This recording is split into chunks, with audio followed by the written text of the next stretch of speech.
마음이 급하거나 남의 돈을 들여와서 단기간의 승부를 보기 위한 어떤 투기적인 매매 대응을 펼쳤을 때 좋지 않은 결과가 나왔다는 거지요.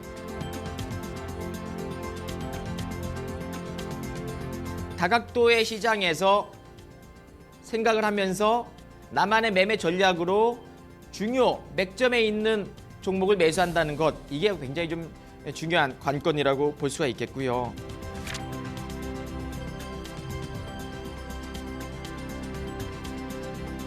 결국 내가 어떠한 쪽으로 집중하느냐에 따라서 내 계좌는 상승과 하락이 연출된다는 것이죠. 개인 투자자분들이 이 인내의 시간이 짧다는 것이 오랫동안 시장에서 살아남지 못하고 단기간에 또 추풍낙엽처럼 무너지는 결과가 나올 수 있다고 앙드레 코스톨라니는 얘기하고 있습니다.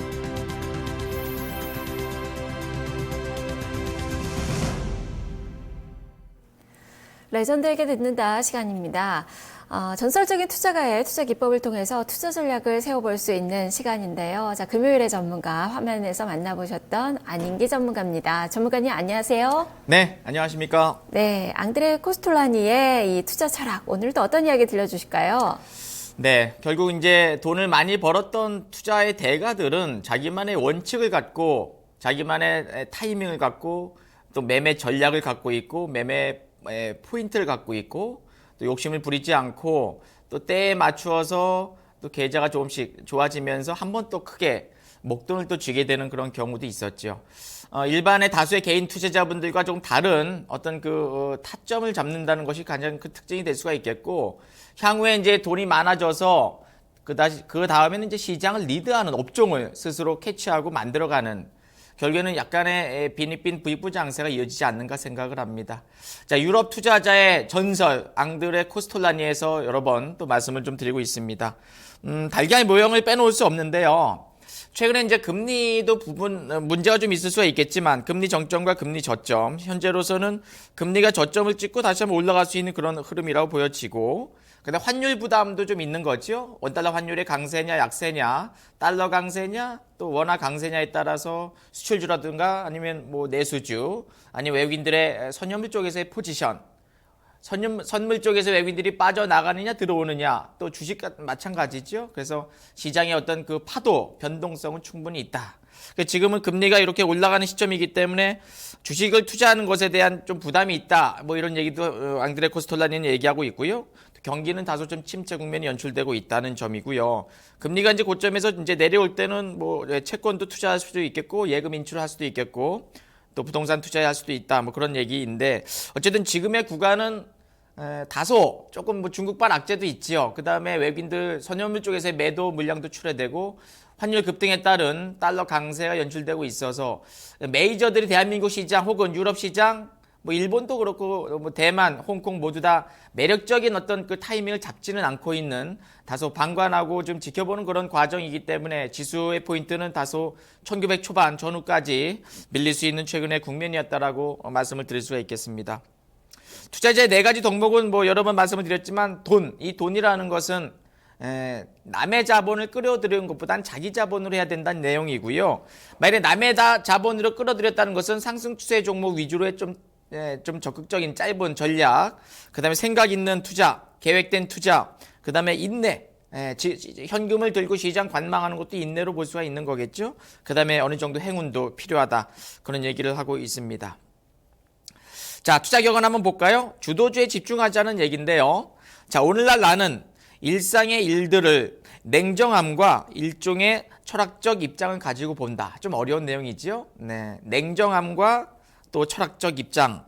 나는 내일이 어떻게 될 것인가를 알지 못한다. 이 앙드레 코스톨라니 얘기예요. 내일이 무슨 일이 일어날지 난 잘 모른답니다. 그러나 어제가 어떠했고 오늘이 어떠한가는 알고 있다. 이 얘기 뭐냐면, 어제의 주도 섹터, 최근에 뭐 셀트리온부터 해서 제약바이주 섹터들, 뭐 종근당이라든가 몇몇 헬스케어 관련주들, 그쪽이 단기적으로 시세가 좀 나오고 있죠. 그전에는 뭐 정치인 테마주라든가 신규 상장주들의 또 움직임도 좋았죠. 그러니까 어제의 주도주가 오늘도 강할 가능성이 높겠고, 오늘 강한 종목들이 내일까지도 강할 가능성의 확률이 높다는 내용입니다. 새로운 종목들, 새로운 업종이 쉽게 올라가는 것이 아니라 강했던 업종이 조정 이후에 또다시 강하다. 결국 시장의 현재의 최근의 분위기에서 가장 주도 섹터, 주도주를 집중하는 것이 내 계좌가 조금 더 개선시킬 가능성이 높다는 그런 내용이 될 수가 있겠습니다. 또 이런 명언이 있어요. 자, 시세가 상승하는 증권 시장에서 시세가 올라가는 증권 시장에서 거래량이 늘어나면 늘어날수록 더욱더 많은 주식들이 큰 손에서 작은 손으로 가게 된다. 큰 손은 메이저들이고요. 작은 손은 이제 개인 투자자분들 아니겠습니까? 그래서 큰 손 메이저들을 매도층 물량을 개인들이 매수했을 때 주가의 폭락은 바로 눈앞에서 닥쳐오게 된다. 대한민국 시장은 박스권이지요. 2020, 2200 고점. 또 이제 올라올 때마다 이제 매물벽 2050, 2100. 또 다시 저점은 이제 1900 초반 혹은 1850대 전후.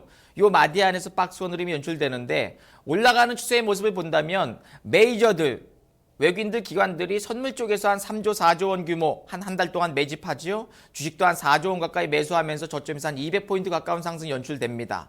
그 다음에 메이저들이 이제 개인들한테 물량을 떠넘기지요. 그러니까 큰 손에서 작은 손으로 갈 적에 결국 시장은 또다시 박스권 하단부까지 내려올 가능성이 높다는 점입니다.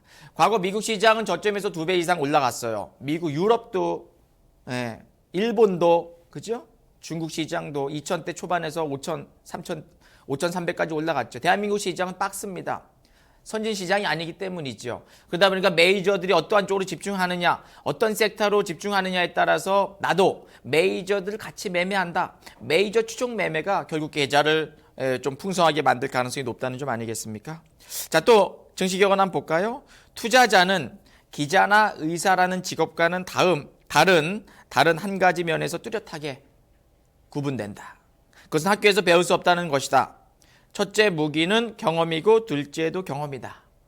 계좌가 계속적으로 좋든 좋지 않든 내가 나만의 전략을 만들어 갈 수 있는 투자 원칙, 투자 철학, 매매 기법, 또 단기적으로 볼 것이냐 중기적으로 볼 것이냐 움직임에 따라서 홀딩 여부에 따라서 계좌가 계속적으로 좋아지는 그 계속적으로 좋아지는 분은 고수가 되는 것이고 계좌 계속 내려오거나 많이 알지만 내동매매, 즉흥적인 매매, 무리한 매매 그런 매매를 취하신 분들은 계속 계좌가 망가지는 거예요. 많이 알고 있더라도 계좌가 무너지면 그분은 고수라고 얘기하기는 좀 어려운 거 아니겠습니까? 네.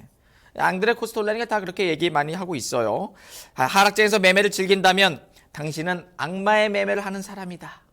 물론 짜릿하고 재미있죠. 물론 시장이 내려가더라도 막 상한가 가는 종목도 있고요. 메이저들 매수주는 한번 슈팅이 나오기도 합니다. 하락장에서 매매한다면 밤새 잠을 잘 수 없고 상승장에서 매매하면 매일매일이 즐겁다. 개인 투자자분들의 가장 큰 단점은 주식이 비중이 많습니다. 장이 빠져도 주식 비중 많아요. 그 다음에 하방에서 해지를 안 합니다. 메이저들은요, 외국인들 기관들은 시장 빠지면 빠지는 대로 선물 매도 치거나 아니면 주식 선물을 매도하거나 아니면 콜 쪽에서의 매도 풋의 매수를 통해서 내려가더라도 계좌가 지켜질 수 있는 그런 어떤 전략이 있는데 개인 투자분들은 네이키드 매매 시장 무조건 올라가길 바라는 주식 100% 거기다 신용 쓰지요. 몰빵하지요. 주식 100% 만땅 채우지요. 그러다 보니까는 시장이 무너질 때 결국에 계좌가 무너질 수밖에. 물론 시장이 올라갈 때도 계좌 올라갈 수 있겠지만 주도 섹터에 집중했다면 계좌 올라가는 것이고 주도 섹터에 집중하지 못한다면 계좌는 쉽게 올라가지 못하는 그런 결과가 나타납니다. 여러분들 다 아시는 내용이에요. 제가 여기서 지금 앙드레 코스톨라니의 입을 통해서 이런저런 얘기를 말씀을 좀 드리고 있습니다만 정말로 다 아시는 내용입니다. 시장은 늘 변동성이 있고 메이저 매수주만 올라가고 그러나 내가 그러한 힘 있는 종목들을 잡아낼 수 있는 능력이 있느냐 그 종목으로 먹고 나올 수 있느냐에 따라서 계좌가 반드시 바뀌어진다는 거 아니겠습니까? 자, 상승장의 특징 한번 볼게요. 글로벌 시장의 상승 연출, 해외 시장 슈팅 나오지요? 유동성 장세입니다. 돈이 막 들어와요. 주식시장으로 해서의 돈의 유입. 그 다음 외국인들 기관들 선물도 매수하고 현물도 매수하면서 상방 포지션. 악재는 장중의 조정으로 마무리. 상승 추세가 지속되고 정배열 우상이 연출됩니다. 최근 시장 이렇지는 않았죠. 최근 시장은 조정장 하락장이었습니다. 그러면 조정장의 특징도 잠깐 한번 살펴본다면 글로벌 시장의 하락 연출. 다우존스 지수는 박스 하단부 잠시 좀 내려와 있죠. 중시장 어제 서킷 브레이크 나오면서 7%대 하락 나오면서 잠시 시장 중지당하고 오늘 또 이제 열렸지만 전반적으로 대한민국 시장만 올라가기는 어려운 구조 아니겠습니까? 물론 일시적인 반등도 나오긴 합니다. 해외 시장이 최근에 급락했던 부분들. 그러니까 지금 시장을 정확히 꿰뚫어 보신 분들은 하락 방향의 포지션을 좀 취하거나 해지라든가 아니면 현금 들고 시장 관망하거나 아니면 에너지 있는 종목으로 짧게 먹고 나올 수 있는 뭐 먹튀 전략이라고 말씀을 드릴 수가 있겠지만 그러한 쪽으로 집중하신 분들은 계좌가 그래도 유지가 됩니다. 그렇지 않고 많이 내려왔으니까 이 정도면 바닥이겠지라고 해서 추세 꺾인 종목, 메이저가 없는 종목으로 싸다는 이유로 매수했을 때는 또 추가적으로 내려갈 가능성이 높다는 거죠. 그다음 역유동성 장세, 자금이 빠져나가요. 역금융 장세, 외국인들이 선물 매도, 주식 매도, 그다음 외국인들 기관들 나와 있네요. 선연물 매도, 하방 포지션. 메이저들은 시장 내려와도 돈 법니다. 개인들은 못 벌지만. 그다음에 이제 호재보다는 악재가 많은 시장 환경. 최근에 또 대북 관련주, 대북 리스크도 있는 상황 아니겠습니까? 그다음에 이제 하락 추세가 지속되고 있는 구간에서의 역배열 우하향이 종목도 업종도 시장 분위기도 연출되고 있는 그러한 상황이다라는 것을 말씀을 드립니다. 이제 대한민국 시장에서요, 지금 주식 투자하시는 많은 분들이요, 어느 정도 이 구력이 됩니다. 당장에 신규로 다른 데 돈 가져와서 막 초보분들은 거의 안 계세요. 4년, 5년, 많게는 10년 동안 시장에서 계속적으로 매매하시면서 투자하시면서 계좌 올라가는 한 20%의 분들과 계속 계좌가 망가지는 한 80%의 분들. 이 80%의 분들이 기존에 계좌가 좋지 않았다면은 좋아지기 위한 전략을 세우시는 거예요. 장 정확히 보면서. 그 시장 방향성은요, 내가 느끼고 내가 체크해야 됩니다. 누가 알려주는 것도 아니에요. 어떤 뭐 다른 뭐 프로에서 방송에서 어떤 뭐 시황 전략보다는 내가 그 전략을 내가 만들어가는, 내가 확인하고 꼼꼼하고 체크하는. 그래서 나만의 매매 원칙을 만들어 갔을 때 계좌가 조금씩 한 달에 5%든 7%든 1년에 30%든 40%든 올라가는 거 아니겠습니까? 개인 투자자분들 가장 큰 약점은 너무나 빠른 단기적인 큰 수익을 노리는 적극적인 어떤 매수 포지션.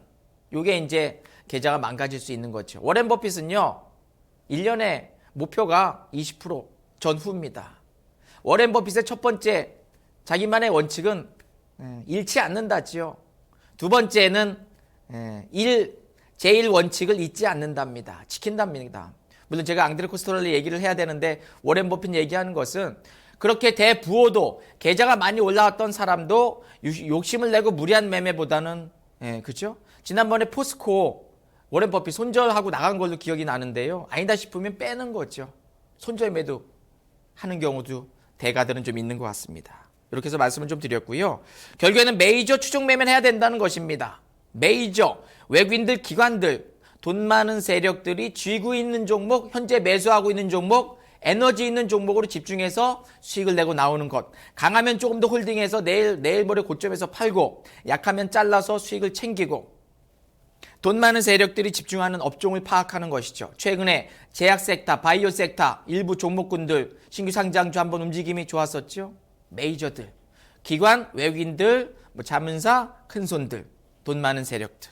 그 다음에 업종을 세팅을 잘 시켜놓고 업종의 대장주, 2등주 등등 관심 종목을 화면에 잘 세팅을 시켜놓고 오늘은 이러한 종목이, 이러한 업종이 강하구나. 그럼 나도 이러한 종목으로 집중해야 되겠다. 어제 강했던 업종이 오늘까지 좋아지니까 내일도 좋아지니까 에너지 있는 종목으로 가겠다라고 전략을 세우는 게 맞습니다. 그 다음에 장중의 수급 분석. 장 초반 9시 땡 하자마자 HTS에서 다 나와요. 외국인들, 기관들 어떠한 쪽으로 집중하고 있는지, 외국계 창구, 거래원 분석, 또 거래량, 전일 대비 거래량 증가냐, 감소냐, 누워있는 업종이냐, 섹터냐. 그래서 메이저주의 장 초반부터 매수하는 종목들의 집중. 그 다음에 추세가 꺾일 때까지는 강홀딩 전략. 나는 이 정도면 땡큐라고 해서 수익을 내고 나오면 그 종목이 메이저주인데도 훨씬 더 날아가는 걸 보게 됩니다. 그럼 내가 매도했던 것보다 더 이상 주가가 올라가면 매수가 잘 안 되잖아요. 그래서 추세가 꺾일 때까지는 조금 더 끌고 가는 게 맞습니다. 강홀딩 전략. 많은 분들이 이제 어느 정도 수익을 내고 나오면 그 업종은 이제 포기를 하거나 그냥 지켜보거나 다른 쪽의 업종으로 또 집중하시는데, 뭐 작년 같은 경우에 1분기 때 증권주 슈팅 한번 나왔죠. 화장품 좋았죠. 그 다음에 제약바이오주 좋았죠. 3분기 때 4분기 때 전기차 좋았죠. 요즘 또 스마트카라든가 몇몇 신규 상장주 움직임 좋았죠. 그래서 시장에 업종은 30개고 테마는 100개 정도에서 돈이 몰리는, 그래서 거래 대금 수반되는 종목으로 집중하는 거죠. 이게 바로 메이저 추종 매매입니다. 그래서 메이저 추종을 해야만 내가 메이저가 될 수 있고 메이저가 돼야만 계좌가 좋아집니다. 약한 종목 하지 마시고 강한 종목으로 집중하시고 시장의 움직임에 따라서 단기적 대응할 땐 단기적 대응하시고 집중하셔서 계좌 우상향 만들어 가시길 진심으로 응원하겠습니다. 앙드레 코스톨라니의 또 이런 전략을 잘 또 세우시고 안기가 얘기했던 여러 가지 전략, 원칙, 기법 등등 잘 생각하셔서 계좌 우상향 만들어 가시길 기원하겠습니다. 감사합니다. 고맙습니다. 안인기 전문가였습니까? 안인기 전문가였습니다. 안인기 전문가가 오늘 마지막 방송입니다. 이제 앙드레 코스톨라니의 투자 철학을 들어볼 수 없어서 조금은 좀 아쉬움이 남는데요. 하지만 다음 주에 또 새로운 전문가가 새로운 레전드와 함께 등장을 하니까요. 또 많은 또 기대 부탁드리겠습니다. 자, 마켓 이마기장 오늘 준비된 순서는 여기까지입니다. 편한 주말 보내시고요. 저는 월요일에 다시 찾아뵙겠습니다. 시청해주신 여러분 고맙습니다.